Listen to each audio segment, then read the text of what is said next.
All right, we're going to do a little review. Here's our Pythagorean trig identities. Remember, cosine squared x plus sine squared x equals 1. These are variations from this. These come right from this. I've showed you how we got these. 1 plus tangent squared x equals secant squared x. 1 plus cotangent squared x equals cosecant squared x. And you have to be able to recognize these ingredients. They might not be in this form. There might be some variations. You might see a 1 and a secant squared x. Okay, you might see something like subtract 1 from both sides and you could get this. Secant squared x minus 1 equals tangent squared x. Okay? Like this, if I subtract cosine x from both sides, I'll have 1 minus sine squared x equals, if I subtract, sine squared, this is me subtracting sine squared x from both sides. 1 minus sine squared x equals what? Cosine squared x. 1 minus cosine squared x, this is where I subtract cosine squared x from both sides here. Okay? And I get 1 minus cosine squared x equals what's left over, sine squared x. These are all coming from this first equation right here. Let me turn this down there, it's a little better, okay? All right, so recognize that it's not always written like this. These are just two. These can be written very different ways. Look for the ingredients. Okay? When we simplify trig identities, what I'd like for you to do is realize we want to break things down into their simplest form, sine and cosine. Okay, remember we break down tangent of x into sine over cosine, and cotangent is cosine over sine. Remember secant is 1 over cosine x, and cosecant is 1 over sine x. Okay, we struggle with common denominators. Okay, remember people, when we add fractions, you have to have the same denominator. I can't add 3/4 plus 4/5 and just add things together. Multiplication, it doesn't matter, but when you add, we want this fraction to be the same, the denominator to be the same. So we need to have all the ingredients on both sides. This has a 1 minus sine x, this has a 1 plus sine x. So they both need both of these. Okay? The common denominator will be this 1 plus sine x times 1 minus sine x. So this side's missing this. So I'm going to multiply top and bottom by 1 plus sine x over 1 plus sine x. That is, anything over itself is 1. So I'm not changing the value of the fraction. Now this side is missing this. So I'm multiplying I'm multiplying this fraction by 1 minus sine x over 1 minus sine x. That is 1. So my common denominator will be this difference of squares.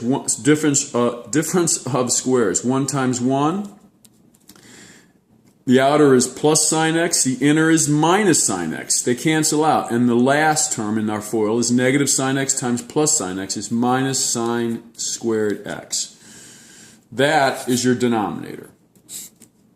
1 minus sine squared x. And right here, okay, there's your denominator. In the numerator, 1 times this is this.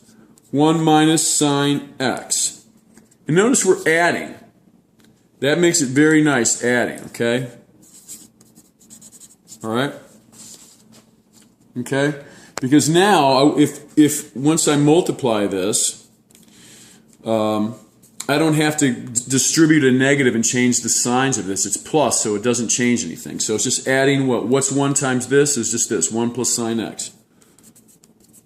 Okay? So what you have right here, let me zoom in, is 1 minus sine x plus 1 and plus sine x. The sine x's should cancel, and you should look what you have down here. I don't want to give it away, but that is one of our identities in kind of a variation of it. I just went over that, okay? All right, so remember how you do common denominators. Here's something we'll work on tomorrow also. We want to prove that this looks, that this is going to be the same thing as there'll be something over on the right here. But I just want to kind of work on the left and just, again, talk about one of our reciprocal identities is what? What is 1 over secant x? It's cosine x, correct? Remember we had one of our reciprocal identities is 1 over secant x equals cosine x. They're reciprocals of each other, right? And cosine secant x equals 1 over cosine x, right? In any event, if you didn't remember that, just go ahead and simplify everything. My numerator here is cosine x times sine x over cosine x. That's tangent. So in this numerator I have a fraction, but this is a numerator in regards to the numerator, right? This is really cosine over 1. So really I can just make this fraction bar up top. In my numerator there's a fraction. So I have cosine sine over cosine. Okay? Down below I have 1 over cosine x, which is secant, okay? All right, so there's a lot of ways. Right away I'm looking that I could cancel this. But remember, another thing I want to just cover here is fraction knowledge. Is that, remember, 1 over when you divide by a fraction, it's the same as multiplying by the reciprocal. So I'm multiplying by cosine x over 1. So dividing by this secant, or 1 over cosine, is the same as multiplying by cosine over 1, okay? So we should have some cancellations, and whatever we're left with, okay? We'll be proving that this is the same as something over here, okay? All right, so we have one more worksheet where we kind of simplify trig identities, and finally, I've got, thought I had something here written out. Here we go. This is what I wanted.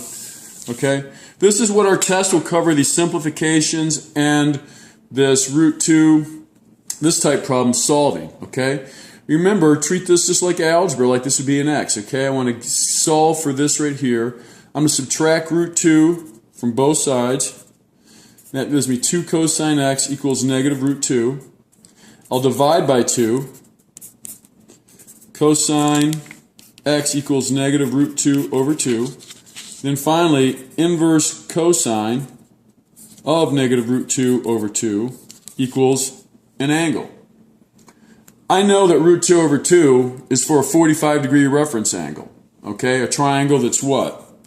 A 45, 45, 45, 45, 90 triangle. Okay? Where's cosine negative? Quadrants 2 and 3. Okay, this is without a calculator. I just know that I need to build 2 triangles with 45 degrees. The first angle, your calculator will tell you that the inverse of that will give you 135 degrees. Okay, and that makes sense. Here's the one triangle I built in that quadrant. Okay, and this would be 135 degrees. The second angle would be all the way to here, which would be 180 plus. So remember, quadrant 2 is 180 minus 45 is 135, and quadrant 3 is going to be 180 plus that 45, which would be 225. Okay?